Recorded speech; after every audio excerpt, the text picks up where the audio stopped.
এই যে সুইজালের গাছটা, এটা কিন্তু প্রচুর ডাল, মানে এত পরিমাণে ডাল হয়েছে। এটা অন্য একটা গাছের গোড়ায় গাড়ার পরে এই ডালগুলো গাছ দিয়ে উঠে যাবে। উঠে গেলে এই ডালগুলো অনেক মোটা মোটা হবে, প্রচুর পরিমাণে ডাল। মানে এই ডালগুলো প্রত্যেকটা ডাল হবে মোটা মোটা। আর এই ডালগুলো ছোট ছোট করে কেটে এগুলো বিভিন্ন যে মাংসের ভিতরে ব্যবহার করে সুইজাল। সুইজালের গাছগুলো দেখতে, পাতাগুলো দেখা যায় মূলত পানের পাতার মতো। পর্যাপ্ত জায়গা লাগে, উঁচু গাছ লাগে। এই গাছটা করতে হলে উঁচু গাছ লাগে, উঁচু গাছের গোড়ায় গাড়িয়ে দিলে অনেকটা আকাশের দিকে চলে যাবে। ডালগুলো বেঁধে বেঁধে দিতে হয়। আর যখন আলো বাতাসটা বেশি পাবে, ভালো জায়গা থাকবে, তখন এই ডালগুলো মোটা মোটা হলে এই ডালগুলো ঝাঁজ বেশি হয়। তারপরে এই পাশে আছে হলো একটা, এই পাশে আছে একটা সাদা এলাচের গাছ। এই গাছটাও দেখেন, এখানে এত পরিমাণে সাদা এলাচের গাছ, মানে 500 প্লাস গাছ আছে এই জায়গায়।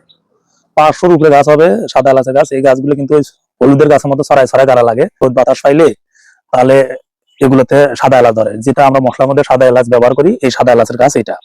এই পাশে দেখাই ফুল আছে, এই যে ফুল ধরছে, সাদা এলাচের ফুল ধরছে এটা। হ্যাঁ, এরকম ফুল আসবে, কিন্তু এটা জায়গা লাগবে, খোলামেলা জায়গা, যাতে রোদ পায় বাতাস পায়। হ্যাঁ, সব দিকের আলো বাতাস গুলো থাকে গাছের প্রতি।